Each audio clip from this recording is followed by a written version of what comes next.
And congratulations po. Napakaganda po ng pelikula ninyo, lalo na po ang performance nyo po, Miss Ruby. Ano pong masasabi nyo na first time nyo rin pong mapanood ng buo ang pelikula? Um, Speechless. I wasn't expecting na ganun yung magiging pace.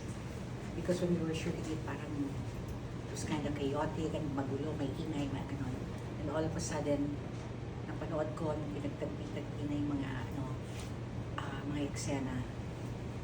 Gusto ko yung katahimikan niya dahil pinakikita yung kalungkutan ni Biring, kalungkutan ng pamilya. First time watching it, sobra akong naawa kay Biring. Yun. And hindi lang kay Biring, but dun sa pamilya nila, nilang tatlong puro kababaihan. Wala. Si ano naman absentee, the son. How painful that in such a household, which you can see the traces of parang dati naman mukhang maayos yung bahay na yon, pero nakita mo how time may disintegrate pati yung physical ng house, and how they treat each other because of everybody's so engrossed with may nagko-computer, meron nagkukwenta, or all yung kanya-kanyang kanya-kanyang buhay. And somehow, kung ganun yung environment, and I think sa akin yun ang pinakamalakas na na tama, na sana mag-resonate sa ating mga kabataan, hindi lang kabataan, middle age, and old age, because we're also engrossed with our cell phones, with our laptops, with our computer. Dahil may sariling mundo ron aminin natin, parang nakaka-create tayo ng sariling mundo natin doon, and parang we feel so complete, and we get so affected there. Nakakalimutan natin, merong mundong nahahawakan, merong mundong nakakaramdam talaga, merong mundong hindi lang puro salita, hindi lang naka-text, hindi lang, it's not just images, it's not just video.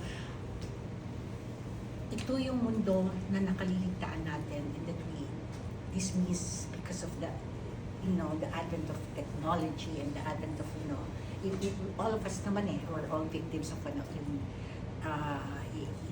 social media, and not just social media, but parang lahat nakatutok sa you want to watch a movie, pili ka kung anong streaming platform. Gusto mong maaliw, punta ka sa TikTok. You want to see other mga reels, you want to poke on other people's lives, punta ka ganyan-ganyan mga stories ng kung sino-sino. Parang it's so entertaining that you forget kung ano yung gusto mo talaga, which is so basic. Yung to be seen, to be loved, to be acknowledged, to be accepted. Oh, oh, okay. Ganda. Opo. Ikaw din yan, first time mo rin siya mapanood. Yes po, first time ko rin siya mapanood. Yun talaga yun. When we were shooting it, totoo na hindi mo may realize na ganun yung weight ng material na binubuo nyo. Pero napag-uusapan natin yung silence. Super important siya dun sa film, and maapektuhan ka rin talaga nung fact na, oh my God, may isang pamilya na hindi alam paano mag-usap-usap na maayos. Magkakasama sila dun sa physical space nila, but like what Tita Ruby said, engross sila sa sarili nilang mundo na parang everyone's so busy surviving. And so, naghahanap sila ng affection and love sa mga maling lugar. When in fact, yung need nilang support nandun na dapat sa isa't isa. Yes, so ang ganda, honestly, grabe yung feelings na na-feel ko, lalo na para kay Biring, knowing na someday maybe magiging ako yun. Alam mo yun, we can all be that woman. Parang ano yung mga bagay na may experience natin as we grow older. Daming questions na pose sa akin. So, ako grabe yung feeling ko kanina. yun po yung feelings ko about the film. And Miss Ruby, may emotional weight pa rin sa inyo The way we talk right now, parang may bigat pa rin na napanood ninyo. Gaano kahalaga yung project, yung message ng project sa inyo? It's so relevant, it's so timely, it's so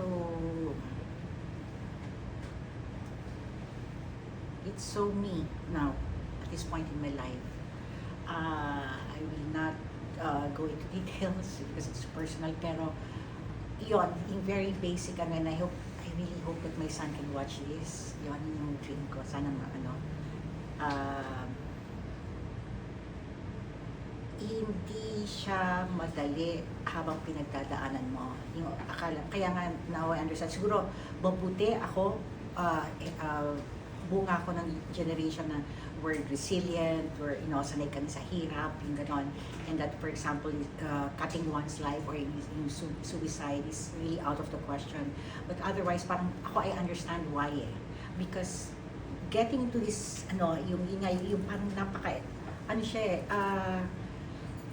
kasi ako, madalas, gabi-gabi ganyan, akong ginawa ko, mag-game, Instagram, and it's a habit that you form, and it can be intoxicating before you realize it is. And before you realize that you're trying to, parang mayroon kang tinatapalang, kalungkutan, actually. Yon. Instead of yung parang nakita, di kita tayo, and then you go out. Hindi ganun, parang, nandun ka na lang sa mundong yon, ganon. Yon. Tapos, yun, dun ako, that's why it's so, looking at the way Van and the rest of the creative group put together the film, mas lalo siyang nagkaroon ng weight. More than when I read it as a material, more than when we were shooting it, when we were doing the principal photography. Kasi parang ngayon, mas lalong nagkaroon siya ng bigat. Parang mas, kumbaga parang na-align, ni-realign yung pag-iisip ko, yung ganon. Bilang artista, bilang audience din na nanonood, na ipinapakita niya, hindi lang siya tungkol dun sa lola eh. Parang tungkol siya sa pangarap. Yung isang taong nangangarap. Lahat naman tayo may pangarap regardless of age. Pangarap niya, pangarap ng anak ko, pangarap ko. Pangarap ng anak ko nasa Amerika. Pero lahat yun, parang lahat, ang common denominator, you want a better life. Okay? So, maybe itong apo ko, yun, kaya daling nagka-boyfriend. Kasi talagang maghahanap ka ng maghahanap ka ng outlet, maghahanap ka ng someone who would appreciate you, kaya binobola ka nun o hindi. Yun nga yung kaya nga tuloy, pag ganun merong hindi na-address na yung pinaka-core na talagang problema natin, that person could be susceptible or, can succumb easily to mga scams, and nagiging marupok tayo, hindi lamang sa pangarap, hindi lamang sa scams, kundi pati sa pag-ibig, kundi sa mga, sa work, whatever.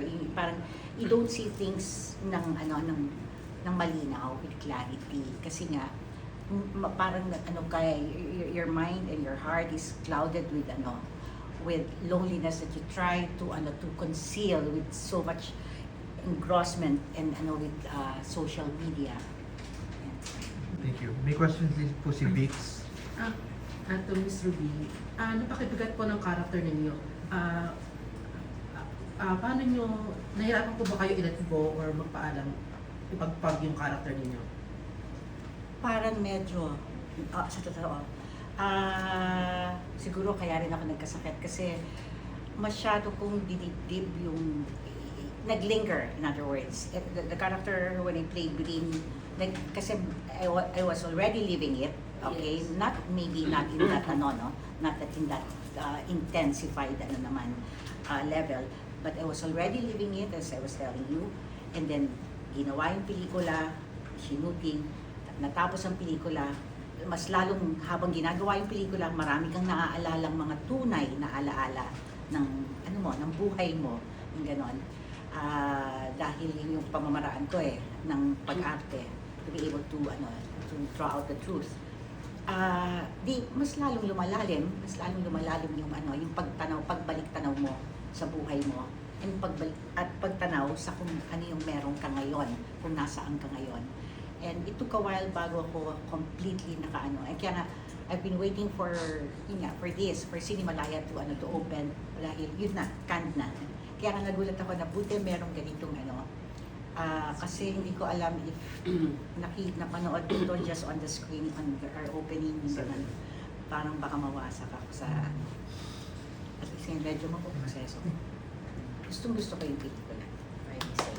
Yay! How is it working po for direct po? Since bago lang siya, kamusta po yung Yes. working? Band. Mahirap, okay? I don't know if I've told him this. Mahirap na madali. Madali because he's, very open like any other young directors. To my experience, a lot of young directors are very open at saka, syempre, maano sila, magalang. They think that you know a lot, yung ganon. Pero Kevan, yes, he would accord you that respect and that yung parang ibibigay niya sa'yo, yung parang alam niyang may alam ka, may maturity, may wisdom, ganyan. Pero, siya ang masusunod kung ano ang gusto niya. Up to the littlest and, minutest detail of tono ng boses, hindi siya talaga titigil. Yes. Parang, anong mali? Yung parang ikaw naman na artista, na feeling mo, dapat naman yung ginawa ko. Parang, anong mali dun sa tono? Anong mali sa ano? But no, hanggang dumating dun sa point na, sundin mo siya. Kasi siya mas nakakaalam ng ano eh. Yung kabawa, yung ganun-ganun, that scene. Hindi ko nga alam na may mga, ano pala ito, mga Yung lalabas na may mga lalabas. pixels. Yeah, pixels and everything, that magnify that scene. At that point when I was, for example, I would cite that scene. When he told me that, ako lang yung attitude ko, i-open ko dito sa batang ito. Kasi, para maaaring hindi siya ganun ka-articulate in what he wants to get from you. But I could see na meron siyang vision. Hindi pa lang niya, maybe sa susunod niyang feature film, he can very much articulate his directions. If he lacks articulation in what he wants to do, but you could feel kung nakakaramdam ka, dama mo kung hindi mo pa nakukuha yung gusto niya dahil hindi kanya titigilan. Hindi talaga. Di ba? Yes po. Kay Yani, how was working with the Ruby Ruiz? Exactly, the Ruby Ruiz. Hindi ko alam, dito pa ako, nakaupo ako sa tabi niya. Pero, honestly, parang katulad kay Direk Van, alam mo yung first time mo, tapos yung mga kasama mo, Ruby Ruiz, tapos Alessandra De Rossi. Honestly, nakakatakot, pero kasi never naman nilang ipapafeel sa'yo na, gumagawa nga naman. Hindi, sobrang you feel like, okay lang na i-navigate ko to with them. Hindi ako ma-judge, hindi ako... Grabe lang yung paramdam. Siyempre, super grateful and ang dami ko natutunan from them. Just watching them perform dun sa set. So what did you learn from her? Actually, wala pa. Joke lang. Hindi si Tita Ruby. Alam mo si Tita Ruby, parang sobrang niya, paano ba to? Parang hindi mo maramdaman na siya si Ruby Ruiz. Ang cliche ba nung answer na yon? Hindi mo maramdaman na parang, veterana ako dyan ka. Hindi mo ako pwedeng lapitan. Pero pag siya, doon lang siya, madaldal si Tita Ruby, lagi siya may pagkain, tapos chichikahin ka niya. Tapos yung which helps kasi yung relationship namin sa film, apo niya ako eh. So yung connection na meron si Sofia and si Biring, sobrang laking tulong na ganun si Tita Ruby offline kasi hindi mahirap na kapag andun ka na need mo nang i-bring to life si Sofia, maramdaman mo na okay, lola ko talaga siya. Ako gustong-gusto ko yung mga eksena namin, those very simple scenes that I would consult her about paano gamitin tong computer, paano gamitin yung mouse. Kasi ang galing ng niya, ng pagbato, yung banter natin. Tuwan-tuwa ako kay Yas, kahit yung mga first few takes namin. Dahil, ang natural lang. Kasi parang lagi kong winiwish, sana ganito ka-patient yung anak ko. Siyempre, kapag ayan mo. Parang siya, hindi, parang, siguro kasi apo. Parang ganito yung isip ko. I mean, siguro kung si Alessandra ang tinatanong ko, ano ba? Ang gano'n. Ang simple-simple naman, ganito lang. Yung parang pag anak mo. Pero pag apo pala, parang may konting patience with the lola. Yeah. And I felt that from Yani from the very first day that we had a scene together. At hindi ko naisip na bago siya. Hindi talaga. Wow! Honest, hindi ko alam. At saka, yun, wala naman akong ganong yung parang bumabago. Parang, basta gawin natin yung mga natin, characters na dapat gampanan. How was it, working with Alex for the both of you? Yes! With Alex, siya, lakas ng presence ni Alex eh. I don't know if she's aware of it. Yung kahit wala siyang salita, wala siyang dialogue. Pag nandun siya sa exam, tumingin ka lang sa kanya, ang lakas. So, ako, when yung first scene namin na yung kakain kami, tapos nagsisisigaw siya, nagkukukwenta dun sa ulam, yung ganon. Yun, very ano sa akin, yan, familiar Yung pare, ako naman ang naiisip ko doon, nanay ko, or yung dati ko, yung ex ko, yung ganon na parang makwenta sa ano, parang, mahal yung ano yung steak, yung ganon, parang, nakakaano, di ba? Nakakangilo. Parang sana hindi ka na lang nagpakain. Ganun. Kasi parang bawat ano merong kwenta. And nung ginagawa ni Alex, and she was doing it parang wala lang.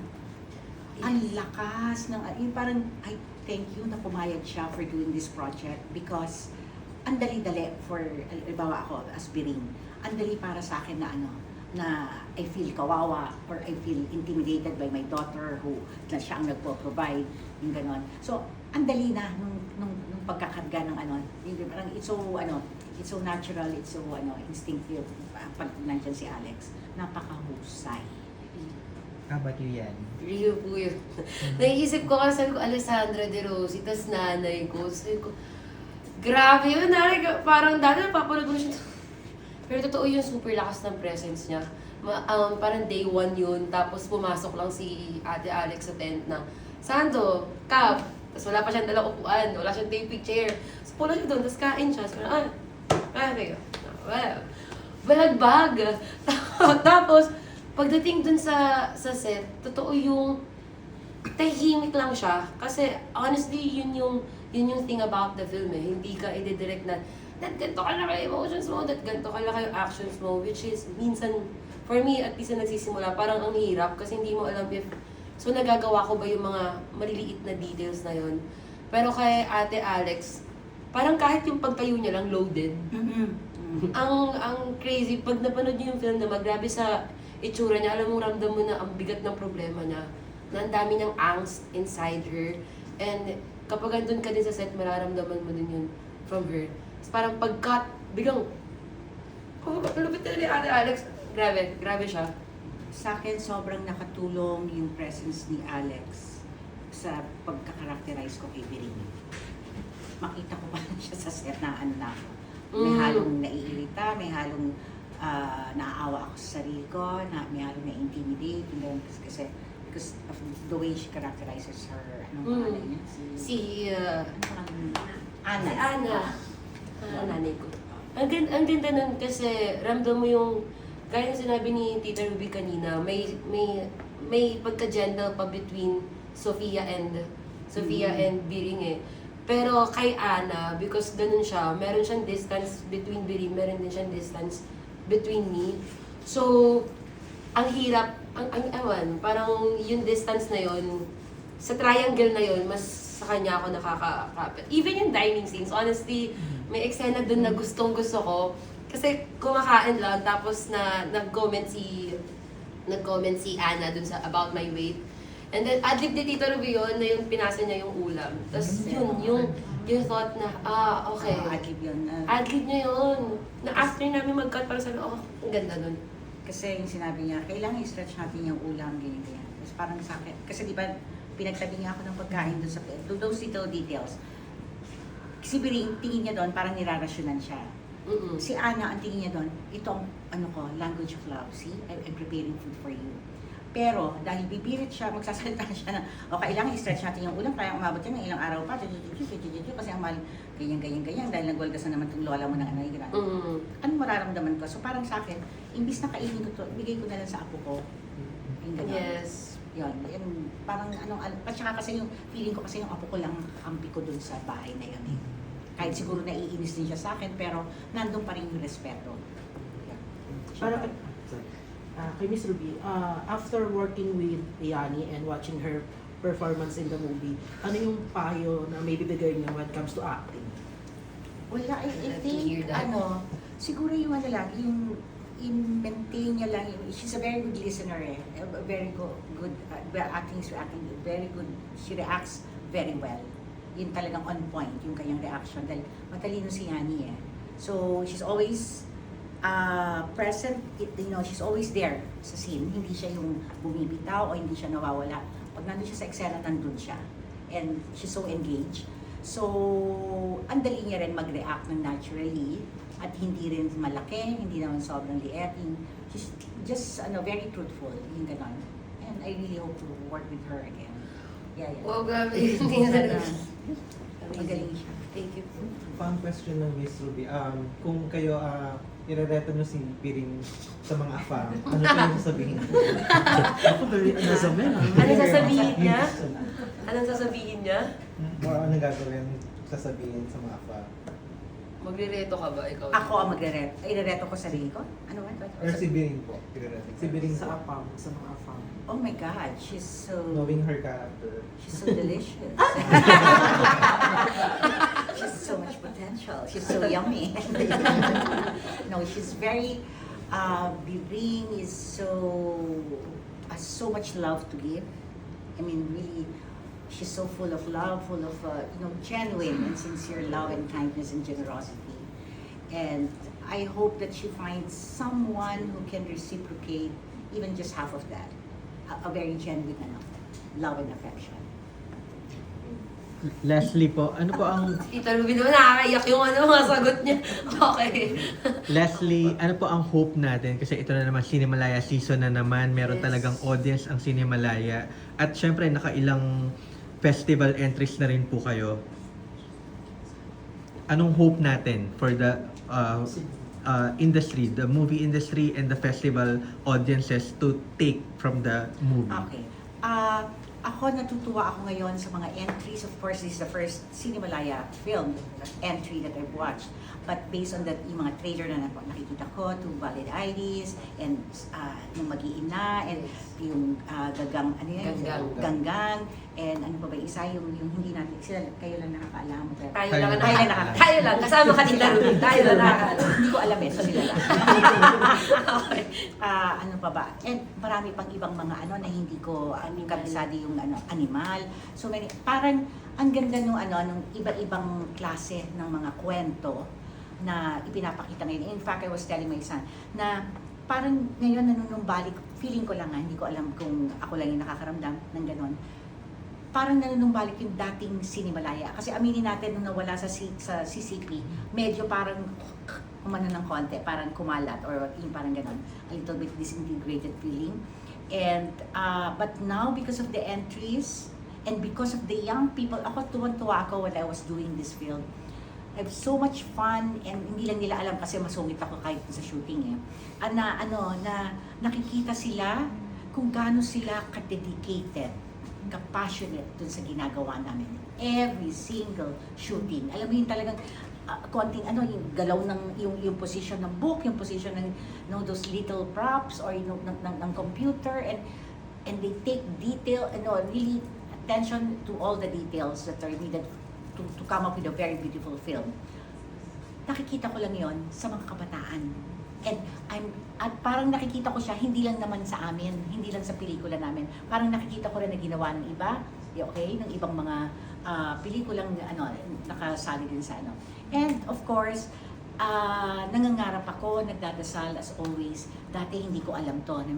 That Cinemalaya is a competition. The first time that I won, hindi ko alam na may ganun ko. Sali lang kasi ako ng sali. Okay, audition. Okay, sali ko dyan. Ay, meron role na yung Guardian. Sali ko dyan, kaya ko yan. So sali, hindi ko alam na contest. Of course, it's a competition, it's a friendly competition. I'm really praying and wishing that because we all worked hard for this film, especially the staff, everybody, the crew. Hindi madali yung ginawa nila. I'm telling you, hindi talaga madali. Given the limited budget, given the limited time of preparation. So, yun, pagdadasal ko talaga na sana meron namang reward na makuha. Recognition, yes. Recognition. Mm-mm. In whatever field. Yes po. To add na lang din to that, and because key message din siya ng film namin, yung something about age talaga. Yeah. Siguro, well, because first time ko rin to, tapos si Direk Van feature, niya, may something about dun sa thankful din to institutions like, Cinemalaya, Yeah. diba? And also, like, parang yung mga matagal na sa industry, wini-welcome nila yung newer voices like us, and then merong great sense of collaboration in there. So, dinidescribe niya na super fun siya of seeing young creatives work there. But for us then na new and young, parang super happy kami na at least nabibigyan kami ng chance to work with people na talagang who has been working in this industry for so long. And yun nirespeto yung input talaga ng everyone. Grabe lang din yung growth that happens when hinahayaan ng isa't isa na mag-collaborate because we can learn so much from them. And then masaya sa feeling na pinaparamdam nila sa amin na they are learning so much from us also.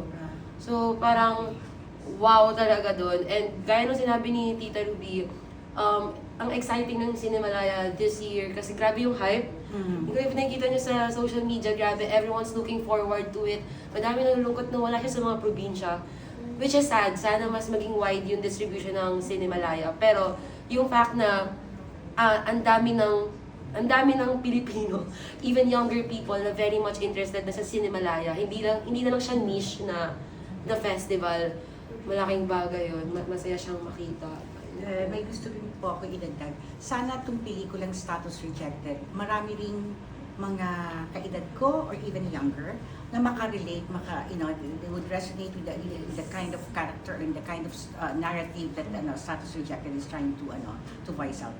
Sana mas maraming makapanood na kasi maraming katulad ko na yung nangarap mag-Amerika, mga magulang ko yung talaga yung it's the big dream makapunta sa sa USA, yung gano'n, dahil doon, yung import, may tawag, sa States, di ba? Yung stateside, siya, hindi na stateside doon, parang madali nang bilhin doon, yung ganyan, tapos parang, the bigger dream, the greener pastures, lagi Yes. nasa Amerika, yung gano'n.